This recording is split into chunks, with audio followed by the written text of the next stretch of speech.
দর্শক শ্রোতা, আপনাদের উদ্দেশ্যে এতদিন কোরআন ও হাদিস থেকে কিছু আলোচনা করেছি, যা আমিও উপকৃত হতাম, আপনারাও হতেন। আজ একটি ভিন্নধর্মী ব্যতিক্রমী বিষয়ে কথা বলার জন্য উপস্থিত হয়েছি। জানি না আপনাদের কাছে কেমন লাগবে, তবে আমি আশা করছি ভালো লাগবে। সেই ভালো লাগা থেকেই বলা। গল্পটি হলো ছোট্ট আকারে হলেও, যেহেতু রমাদান মাস আসছে, এর সাথে খানিকটা সম্পৃক্ত। আমরা জানি বাবারা তাদের জীবনের অনেক শখ আহ্লাদের কথা ভুলে যায় সন্তানের কথা ভেবে। কিন্তু আমরা তার মূল্যায়ন কতটুকুই বা করতে পারি? আমরা কি কেউ আমাদের বাবাকে জড়িয়ে ধরে বলতে পারি, বাবা তোমায় ভালোবাসি? সন্তানরা মাকে ধরে বলতে পারে যে মা তোমাকে ভালোবাসি। কিন্তু অনেক সন্তানই কম আছে যারা বাবাকে জড়িয়ে ধরে বলে যে বাবা তোমাকে ভালোবাসি। তো বাবা যে কতখানি পরিপূরক সন্তানের জন্য, তার জীবনপণ চেষ্টা করে সন্তানের শখ আহ্লাদ পূরণ করার জন্য কতটুকু পারে জানি না। কেউ সফল হয়, আবার কেউ ব্যর্থ হয় তার সন্তানদের চাহিদা মেটাতে। তারপরেও বাবা নামের বটগাছটার নিচে যতক্ষণ থাকা যায় ততক্ষণ সে বাবার আষ্টে পৃষ্ঠেই থাকতে পারলো। তো এই বিষয়ে কথা।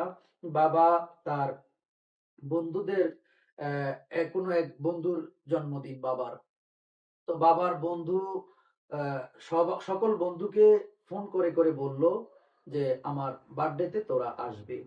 তো যে বাবা একটু আহ, তার আর্থিক অবস্থা তেমন ভালো না, তারপরেও বড়লোক বন্ধু তাকে দাওয়াত করেছে তার বার্থডেতে যাওয়ার জন্য। সে যাইতে অপারগ, তারপরেও ওই বন্ধু ওখান থেকে বলছে যে বন্ধু আসলে ভালো লাগবে, কারণ আমরা সকলেই একসাথে হব একটা অকেশনের মধ্য দিয়ে।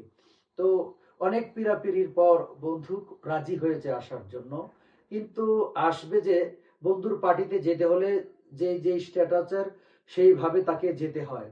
তো এই বন্ধু তার আর্থিক অবস্থা ততটা ভালো না, তারপরেও তার যতটুকু সামর্থ্য রয়েছে সেই সামর্থ্য অনুযায়ী যাওয়ার জন্য চেষ্টা করছে।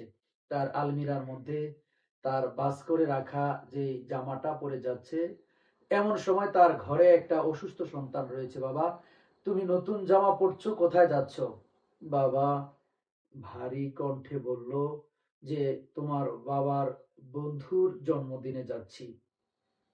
ওই অসুস্থ ছেলেটা বায়না ধরলো যে বাবা আমার জন্য মিষ্টি নিয়ে আসবে। বাবা তার কাছ থেকে কথা দিয়ে গেলেন যে আচ্ছা ঠিক আছে, আমি তোমার জন্য মিষ্টি নিয়ে আসব। বাবা বন্ধুদের আড্ডায় গেলেন। ঠিকই একটা সময় দেখা গেল সকল বন্ধু একসাথে আসছে। আর যে বড়লোক বন্ধু তার বার্থডে পালন করার জন্য সবাই আসছে, একে একে সবার সাথে সবাইকে পরিচয় করিয়ে দিচ্ছে, মোলাকাত করিয়ে দিচ্ছে। তো মূল বিষয়টা হলো, এই বন্ধু যে একটু আর্থিক অবস্থা দুর্বল, সবার সাথে তার বেশভূষা, পোশাক আশাক, জুতা আতা দিয়ে সব মানে একটু ব্যতিক্রম, সে একটু সংকোচ বোধ করছে। তারপরেও এই বন্ধু তাকে অনেক ভালোবাসে। সকল বন্ধুর সাথে মনে করিয়ে দিচ্ছে যে আমার এমুক বন্ধু, ও আমাদের বন্ধু, আমাদের ছোটবেলার বন্ধু। তো পরিচয় করার এক পর্যায়ে হই হুল্লোড় শেষে তারা ওই বন্ধুর কেক কাটতে যাবে। এমতো অবস্থায় কেক কেটেছে, সকলকেই একটু একটু করে খাইয়ে দিচ্ছে। যেই একটু আর্থিক অবস্থায় দুর্বল এই বন্ধুটাকে খাওয়াতে গেছে, এমন সময় দেখা গেল যে বন্ধুর বার্থডে, তার হাতের আংটিটা হাতে নেই। তো এমতো অবস্থায় সে একটু অন্য ইয়েতে হয়ে গেল যে আমার আংটিটা কোথায় গেল। এর মধ্যে আমাদের বন্ধু মহলেও অনেক অনেক ধরনের বন্ধু থাকে যারা একটু অন্যরকম। তো কেউ কেউ বলছে আমাদের এখান থেকে তো কেউ বাহিরে যায় নাই, গেট লক কর, আমরা সকলকে সার্চ করব যাতে আমরা আংটিটা পেয়ে যাবো, বাহিরে যেহেতু কেউ যায় নাই। তো সকলের পকেট বা যাদেরকে যতটুকু খোঁজাখুঁজি হয়ে গেছে, তো দেখা গেল যে বন্ধুটা তার আর্থিক অবস্থা দুর্বল, সে পকেটের মধ্যে হাত দিয়ে বসে আছে। সে বলছে যখন তার পালা আসছে তারকে চেক করার, সে বলছে যে না, আমি আমার জামার পকেট তোমাদেরকে চেক করতে দিব না। এবার তো সকলের চোখ কপালে উঠে গেছে যে কারোর পকেটেই পাওয়া গেল না, এখান থেকে কেউ বাহিরেও গেল না, তাহলে কে দিতে পারে? আবার এদিক দিয়ে এই গরিব বন্ধু তার পকেটে হাত দিতে দিচ্ছে না। এখন সন্দেহের সকলের তীরটা তার দিকে গেল। কিন্তু যে বন্ধুর বার্থডে, সে বলছে আচ্ছা দোস্ত ছেড়ে দে না, বাদ দে না, যাকে যা গেলে গেছে। অন্যরকম বন্ধুরা বলছে যে না, এটা আমাদেরকে তল্লাশি করে দেখতেই হবে, কিন্তু সেই বন্ধু নাসার বান্দা তাকে দিল না চেক করতে।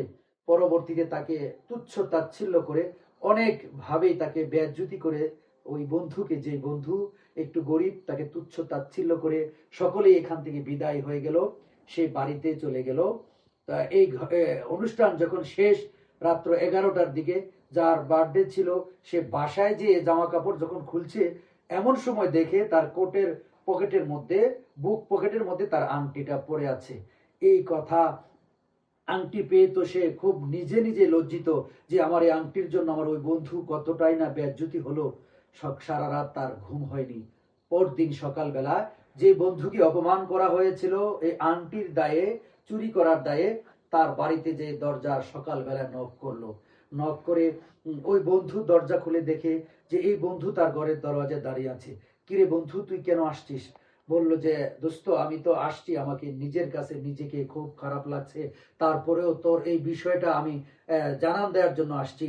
আংটি তো আসলে তুই নেসনি, তোকে অহেতুক তারা বেজ্জুত করেছে। ওই বন্ধু বলছে আচ্ছা যাকে যা হওয়ার হয়ে গেছে, ছাড় দে, ঘরের ভিতরে আয়। সে বললো যে না, ঘরে যাব না। তারপরে দরজাটা টান দিয়ে তাকে ঘরের ভিতরটা একটু দেখাতে চেষ্টা করলো। তো এই বন্ধু বলল, আচ্ছা বন্ধু, আমি তো এখন বুঝতে পারলাম তুই আংটিটা নেসনি, কিন্তু তোর পকেটে হাত দিতে দেসনি কেন, একটু আমাকে খুলে বলবি? তখন বলল বন্ধু, আমার তোমার বার্থডেতে যাওয়ার মতো আমার কোনো ভালো কাপড় চোপড় ছিল না।